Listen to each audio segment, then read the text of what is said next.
네, 저는 오늘 이 본문의 말씀을 가지고 깨어진 마음 위에 피는 약속이라는 제목으로 함께 은혜를 나누도록 하겠습니다. 보통 이 말씀을 본문으로 잡으면 이산지를 내게 주소서, 그죠? 되게 많이 하죠. 또 뭐 있죠? 아무튼 그런 힘을 얻는 그런 제목들의 말씀을 많이 들으셨을 겁니다. 근데 오늘 제목부터가 조금 심상치 않습니다. 깨어진 마음 위에 피는 약속. 네, 우리 성도님들의 삶에는 늘 마음이 깨지는 일들만 생긴다고 혹시 생각이 드십니까? 우리가 생각하는 깨진다는 말을 생각보다 깨진다라는 이 말을 많은 곳에서 사용을 하고 있는 것 같습니다. 제가 이거를 준비하면서 생각해 보니까 예를 들어서 이런 것들이 있더라고요. 야, 그게 얼마짜리인데 그걸 깨뜨려. 깨진다 들어가죠. 우리 사이는 이제 끝났어. 깨졌어. 이것도 들어가죠. 나 오늘 회사에서 부장님한테 또 깨졌어. 여기도 깨졌네요. 이게 얼마나 공들인 계약인데 깨져버리다니. 여기도 깨졌습니다. 모든 꿈이 산산이 깨져버렸다. 이것도 깨졌네요. 어제 산 핸드폰의 액정이 깨져버렸어요. 네. 의미는 더 다르지만, 깨졌다라는 말을 많이 쓰는 것 같습니다. 그런데 사실 오늘도 우리는 깨지면서 살아가는 게 맞습니다. 우리가 사는 이 땅은 깨지지 않으면 살 수 없는 그런 세상입니다.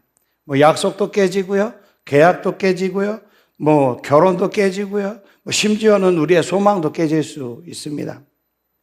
특히나 간절한 소망이 깨지는 그런 것을 경험해 본다면 그게 얼마나 진절머리 나도록 견디기 힘든 순간인지 아마 잘 아실 것입니다.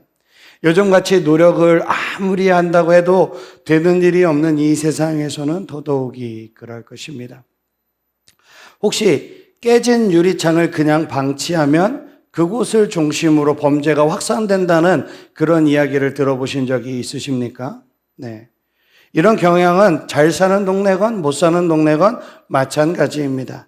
깨진 유리창만 있으면 그곳은 곧 범죄의 온상이 된다는 것이죠. 무슨 말이냐면요, 우리 주변이 만약에 아주 깨끗하다라고 생각을 한다면 우리는 그곳에 쓰레기를 버리기가 어렵습니다. 그죠? 그런데 이미 여기저기 길가에 쓰레기가 많이 있어요. 그러면은 내가 버리는 이 쓰레기 하나 어려운가요? 하나도 안 어렵습니다. 네. 내 양심에 크게 찔리지 않아요. 왜죠? 내가 하나 더 버린다고 해도 달라질 것이 없다라고 생각하기 때문입니다. 즉, 깨진 유리창 하나가 이곳에서는 죄를 지어도 된다는 엄청난 메시지를 주는 것입니다. 우리의 마음의 창이 깨질 때도 이와 같은 현상이 일어납니다. 사탄은 그 순간을 놓치지 않고 우리의 그 깨진 마음과 삶을 죄의 소굴로 만들려고 덤벼듭니다. 우리의 깨어진 이 마음의 창을 고치지 않으면 그 깨어진 틈 사이로 온갖 종류의 죄가 들어오게 되는 거죠. 이 성경 속에도 늘 마음이 깨어지는 환경 속에 살았던 사람이 있습니다. 누구일까요? 당연히 오늘 본문의 갈렙입니다. 그런데 성경을 많이 읽어보시고 많이 아시는 분들은 반문하실 수도 있습니다. 아니, 갈렙이 무슨 마음이 깨지는 그런 삶을 살았어? 오히려 고령의 나이에 그 나이를 극복하고 가나안을 점령한 위대한 사람 아니야? 라고 반문하실 수도 있습니다. 물론 맞는 말입니다. 그러나 갈렙의 위대함은 이 고령의 나이를 극복한 데만 있지 않습니다. 가나안을 점령한 것에만 있는 것이 아닙니다. 갈렙의 위대함은 벗어날 수 없는 운명의 이 치명적인 약점에 늘 마음이 깨어지고 섭섭함이 물밀듯이 밀려오는 그런 환경 속에서도 살아남아서 그 축복을 누렸다는 데 있습니다. 갈렙이 어떠한 치명적인 약점을 가졌는지, 그리고 그것을 어떻게 극복하고 하나님의 축복을 누렸는지 우리가 이 시간 함께 묵상해보는 시간이 되기를 소망합니다. 어릴 때 집에서 컵이나 접시, 그런 그릇이 깨지면 처리하는 방법이 있습니다. 저희 집에서는요, 일단 저나 제 동생이 큰 소리를 내거나 호들갑을 떨지 못하게 딱 막습니다. 안정을 시켜줘요. 그 자리에 차분히 차분하게 있으라고 합니다. 저나 제 동생이 다치지는 않았는지 이렇게 확인을 한 다음에 보통 아버지가 그 혼자서 깨진 유리를 치웁니다. 이렇게 하는 이유가 있죠. 엄마, 제 동생이에요. 효성이가 컵을 깼어. 접시를 깼어. 이렇게 큰 소리를 치면 어떻게 되죠? 그 사고를 친 제 동생이 더 놀라서 당황하게 되는 거죠. 그래도 그쯤에서 잘 마무리되면 좋지만 급한 마음에 유리 조각이라도 성급하게 치우다가 손을 베거나 더 크게 다칠 수도 있습니다. 이 깨진 유리 조각 하나가 두 번째 상처를 만드는 거죠. 이 깨진 유리 조각을 차분하게 잘 치워야 하는 것처럼 우리의 깨진 마음도 잘 치워야 합니다. 우리의 깨진 마음 때문에 다른 것들이 더 깨져서는 안 되는 거예요. 마음이 깨졌다고 관계가, 믿음이, 마음이, 소망이 깨져서는 안 되는 것입니다. 오늘 본문 속 갈렙은 12명의 가나안 정탐꾼 중 한 명입니다. 40년간 모세를 지근거리에서 섬겼던 인물입니다. 광야의 40년의 세월을 견디고 축복의 가나안 땅으로 들어간 유일한 2명 중 한 명입니다. 그야말로 믿음의 용사요, 영웅입니다. 그런데 갈렙의 이름에는 재미있는 뜻이 있습니다. 잘 아시는 것처럼 성경의 이 인물들의 이름은 성품과 출신을 설명하는 경우가 많이 있습니다. 가인에게 허무하게 죽임을 당한 아벨의 이름의 뜻이 뭐였죠? 허무였습니다. 그죠? 아벨의 뜻은 아니죠? 하나님과 동행하다죠? 제가 적어놓고도 이상한 말을 자꾸 머릿속에서 하네요. 네, 하나님과 동행하다입니다. 네. 그리고 아브라함에게 기쁨을 주고 웃음을 주었던 귀한 아들, 누구죠? 이삭의 이름의 뜻은 무엇인가요? 웃음입니다. 이렇듯이 성경 속 인물들의 이름들은 다 뜻이 있습니다. 그런데 성경은 갈렙을 소개할 때마다 그 이름 앞에 무슨 수식어가 하나 붙죠? 그니스 사람 여분네의 아들이라고 덧붙입니다. 갈렙은 늘 아버지 여분네의 이름과 같이 등장합니다. 왜 그럴까요? 왜 성경은 갈렙의 아버지의 이름에 이토록 집착을 하고 있는 것일까요? 왜냐하면 갈렙의 출신에 관해서 설명하고 싶기 때문입니다. 사실 여분네의 아들 갈렙은 원래 유대 민족이 아닙니다. 그니스 사람, 그러니까 가나안 족속의 하나인 그니스 족속의 사람입니다. 그니스 족속은 에돔의 후손이죠. 에돔은 또 어떻죠? 이스라엘의 아주 기가 막힌 적국 중에 하나입니다. 출애굽한 이스라엘의 광야를 통과하지 못하도록 막은 게 에돔 족속입니다. 에스더를 괴롭힌 하만도 에돔 족장이었던 아말렉의 후손입니다. 예수님이 태어나실 때 유아 사례로 악명 높은 이 헤롯 왕도 에돔 사람입니다. 이 정도면 갈렙은 이스라엘 민족의 지도자는 고사하고 함께 사는 것조차 쉽지 않았을 사람입니다. 그런데 갈렙의 아버지 여분네의 이름의 뜻은 돌아서다입니다. 그래서 신학자들은 갈렙의 아버지 여분네가 에돔을 떠나서 이스라엘로 귀화한 사람이라고 생각을 합니다. 그러나 아무리 귀화했다고 한들 이방 출신이라는 과거가 그리 쉽게 지워지지는 않았을 것입니다. 그렇기 때문에 갈렙은 귀화했음에도 불구하고 이스라엘 백성들 가운데 원수의 자손으로 살아가야 했을 거예요. 그 증거가 바로 갈렙이라는 이름입니다. 갈렙, 원어의 발음은 이 칼레브라는 말입니다. 칼레브, 뜻 개입니다. 이쁜 말로 강아지, 그 개예요. 당시 이스라엘 사람들은 개를 부정한 짐승으로 여겼습니다. 그리고 개는 더럽고 천한 이방인을 상징하는 동물이었습니다. 칼레브가 얼마나 치욕적인 말이었으면 사무엘상 17장에 다윗이 손에 물매를 가지고 나오자 골리앗이 뭐라고 말합니까? 네가 나를 개로 여기고 막대기를 가지고 내게 나왔느냐 하고 그의 신들의 이름으로 다윗을 저주할 정도였습니다. 그렇게 편견에 가득 찬 이름을 가지고 사는 것이 과연 쉬웠을까요? 욕이라고 밖에 할 수 없는 이 이름을 가진 갈렙의 삶에는 불평등과 차별이 깃들어 있었을 것입니다. 갈렙의 일상은 조롱으로 인한 낙심과 절망이라는 고난의 연속이었을 것입니다. 매사에 남들보다 더 많이 양보해야 할 것이었고 더 많이 일해야만 겨우 욕을 먹지 않는 그런 인생을 살았을 것입니다. 그러나 갈렙은 상처로 인해서 깨어진 이 마음의 파편들이 믿음을 망가뜨리도록 허락하지 않았다라는 데 중요한 게 있는 거예요. 하나님은 오히려 갈렙을 가리켜서 이렇게 말씀합니다. 민수기 14장 24절 함께 읽어볼까요? 그러나 내 종 갈렙은 그 마음이 그들과 달라서 나를 온전히 따랐은즉 그가 갔던 땅으로 내가 그를 인도하여 드리리니 그의 자손이 그 땅을 차지하리다. 아멘. 갈렙은 마음이 상하는 이 상황 가운데서도 하나님을 온전히 따랐습니다. 언제나 하나님께 그 마음을 집중한 것입니다. 그 집중의 비결은 간단해요. 소문이나 험담에 좌지우지 되지 않는 거죠. 자신을 개라고 놀리는 사람들에게서 아무런 영향도 받지 않는 것입니다.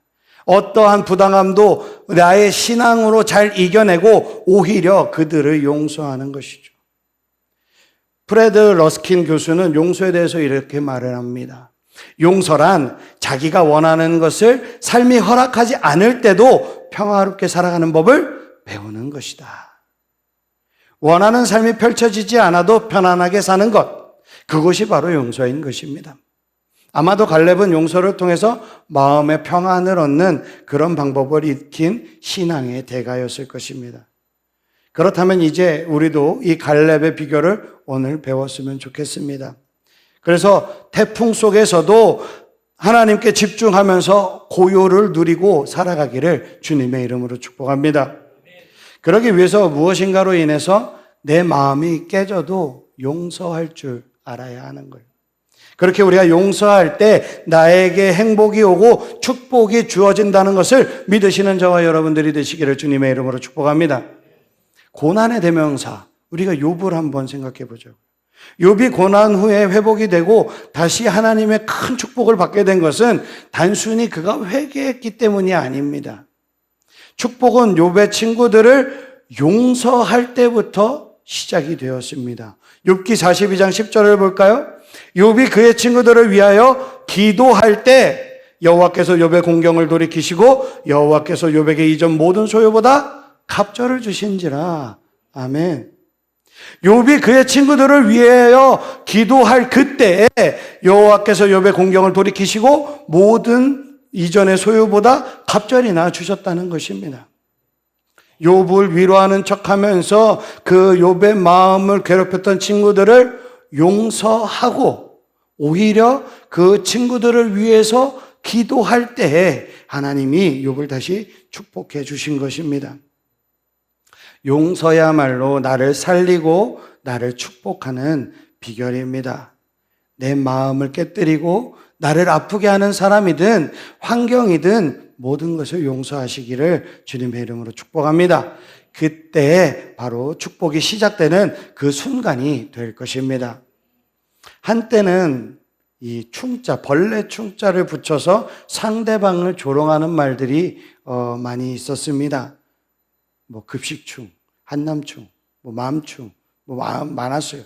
근데 이 벌레의 입장에서 이 충이라는 표현이 이런 식으로 사용되고 있다는 것을 벌레가 알았다라면 너무나도 억울할 것입니다. 벌레들은 우리가 생각하는 것보다 되게 상당히 지혜롭습니다. 그리고 대단한 의지와 끈기를 보여주기도 하죠.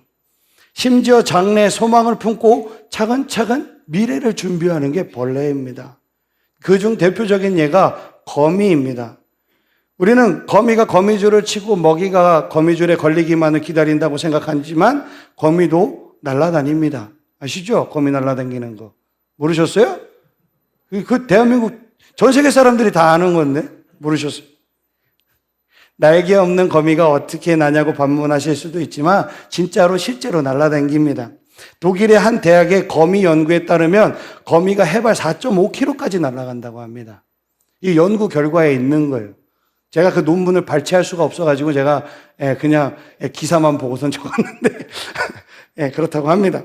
또 찰스 다윈의 비구로 항해기에도 바다 한가운데서 수천 마리의 붉은 거미가 배 위에 떨어졌다라는 기록도 있습니다.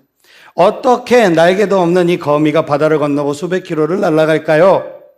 무엇이 과학적으로 설명하기 힘든 이런 기적들을 나타내는 것일까요? 별거 아닙니다. 새로운 터전을 향한 소망과 비전이 있었기 때문이죠. 거미는 한 번에 알을 낳는 수가 한 100개에서 많으면 한 1300개 정도 알을 낳는다고 합니다. 만약에 부화한 그 새끼들이 모두 한 곳에서 거미줄을 친다면, 만약에 여기서 한 100개 알이 부화했다고 치고 100마리가 여기다가 거미줄을 친다면 얘네들은 그냥 굶어 죽고 말 거예요. 그죠? 아무리 여기 산이라 그래도 아마 굶어 죽고 말 것입니다.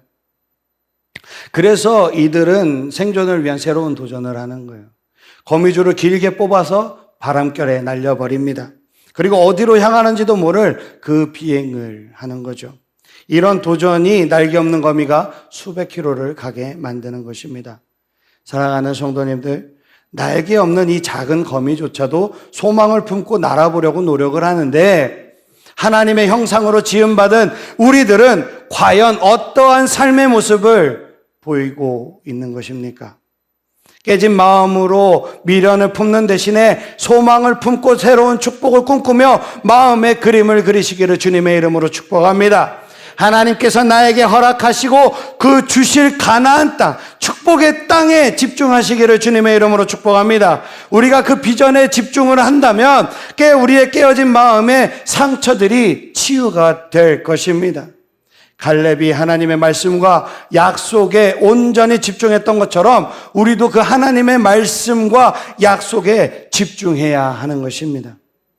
그렇게 우리가 하나님께서 이루실 그 미래에 집중할 때, 그렇다면 우리에게는 어떠한 일이 일어날까요?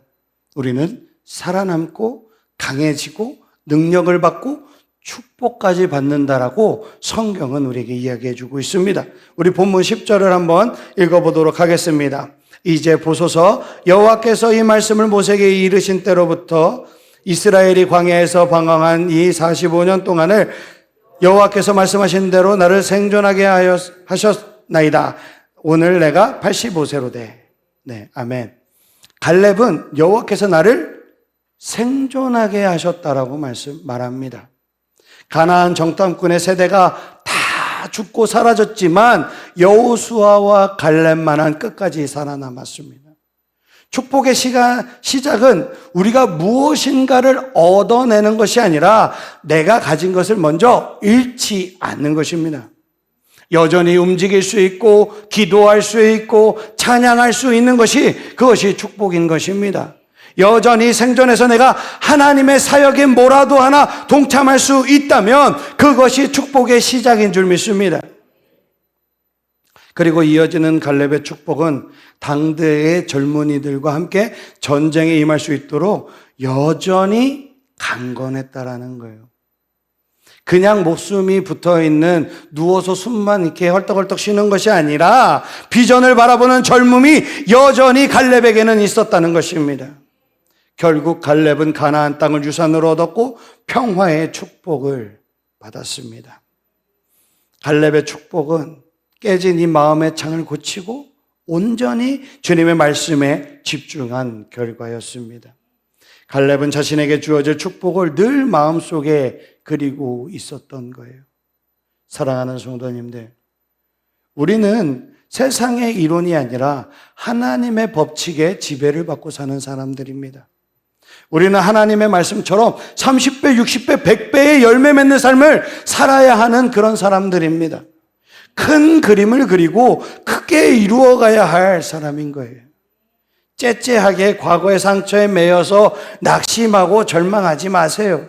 치졸하게 마음 불편한 일에 사로잡히지 마세요. 또 제가 지금 째째하고 또 치졸했다고 또 그 말했다고 상처받지 마시고 큰 그림을 보고 그 큰 그림을 그리시기를 주님의 이름으로 축복합니다. 주님 안에서 꿈꾸며 비전을 세우고 그것에 집중하시기를 주님의 이름으로 축복합니다. 그때 성도님들에게 생존의 축복, 강건의 축복, 능력의 축복, 평안의 축복이 임할 줄 믿습니다. 1990년대 뉴욕은 하루에도 수십 건의 강력범죄가 발생하는 최악의 범죄 소굴이었습니다. 그때만 해도 뉴욕에서 지하철을 타는 것은 위험한 일로 여겨졌습니다. 당시 뉴욕 시장이었던 줄리아니는 연일 계속되는 범죄 때문에 고민이 이만저만이 아니었다고 합니다. 범죄를 완전히 뿌리 뽑겠다면서 범죄와의 전쟁을 선포하고 경찰 병력을 대폭 늘렸지만 이놈의 강력 범죄는 끊어지지 않는 거예요. 큰 예산을 들여서 우범 지역에 막 CCTV도 설치했지만 기대와는 달리 범죄는 줄어들지 않았습니다. 오히려 예산만 낭비하고 시행하는 정책마다 실패하는 무능한 시장이라는 비난을 받았습니다. 이 시장은 절망 가운데 마지막으로 낙서 지우기를 시작을 합니다.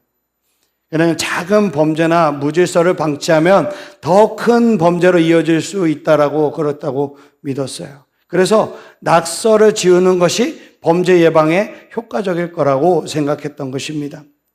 사람들이 죽거나 다치고 있는데 한가롭게 청소나 하고 있느냐면서 여기저기 비난이 쏟아졌습니다. 급기야 시민들은 범죄와의 전쟁이 아니라 낙서와의 전쟁이냐 하면서 강하게 반발했습니다. 그런데 놀랍게도 이상한 일들이 벌어지기 시작해요. 낙서 지우기 프로젝트가 시행되자 중범죄가 50% 이상 줄기 시작한 것입니다. 그리고 이 프로젝트가 완료되었을 때는 75%까지 범죄가 줄어들었다고 합니다. 낙서를 지웠을 뿐인데 왜 도대체 범죄가 줄어든 것일까요? 불법으로 그려진 이 낙서가 바로 범죄를 저질러도 된다는 무언의 사인이 되었던 것입니다. 실제로 낙서를 지우면서 범죄가 사라지기 시작했고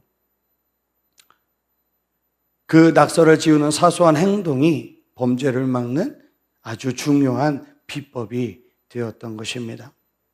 사랑하는 성도님들, 우리 사랑하는 성도님들의 마음속 담벼락에는 어떠한 낙서들이 덮여 있습니까? 나는 소망이 없어. 나는 부족해. 나는 졸업장이 없어. 나는 돈이 없어. 나는 부모를 잘못 만났어. 나는 건강이 좋지 않아. 나는 운이 없어. 내 팔자가 너무나도 기구하고 내 팔자가 너무나도 센 것 같아. 또 뭐 있어요? 나는 뭘 해도 다 안 돼. 또 뭐 있어요? 뭐 아무튼 다 갖다 붙여놔. 이런 원망의 낙서, 미움의 낙서, 오해의 낙서, 거짓의 낙서, 불평의 낙서들이 혹시 있지 않습니까? 마음속에 이 작은 낙서들부터 지워나가시기를 주님의 이름으로 축복합니다. 그것이 우리 마음속 깨진 창을 고치는 유일한 길입니다. 작은 일이 놀라운 결과를 만들어내는 거예요. 작은 일에 성실히 임하고 온전히 충성할 때 비로소 하나님의 능력을 경험하게 되는 것입니다. 한 가지 예화만 들어드리고 말씀을 마치도록 하겠습니다. 고대 도시국가였던 스파르타로 유명한 그 국가의 이야기입니다. 어느 날 스파르타의 한 장군이 아들에게 칼을 물려주었습니다. 그런데 그 칼의 길이가 조금 짧았어요. 그러자 아들이 아버지에게 묻습니다. 아버지, 칼이 너무나도 작고 짧아서 싸울 때 질 수밖에 없어요. 크고 긴 칼을 주시지 왜 작은 칼을 주셨어요? 라고 질문을 합니다. 그러자 아버지가 대답을 합니다. 칼이 짧으면 한 발짝 더 나가서 싸워라. 그렇습니다. 때로는 우리의 삶이 짧은 칼처럼 느껴질 수 있습니다. 하지만 믿음의 사람은 뒤로 물러서는 것이 아닙니다. 주님이 함께 하심을 믿고 한 발 더 나아가서 주님과 함께 승리하는 것입니다. 한 발 더 용서하고 한 발 더 믿고 한 발 더 소망하면서 나아가시기를 주님의 이름으로 축복합니다. 그 사랑하는 성도님들의 한 걸음이 약속의 땅을 차지하는 믿음의 전진이 될 줄 믿습니다. 깨어진 우리의 마음 위에 하나님은 반드시 약속을 피워내실 것입니다. 그 은혜를 누리면서 살아가는 저와 사랑하는 우리 성도님들이 다 되시기를 주님의 이름으로 축복합니다. 아멘.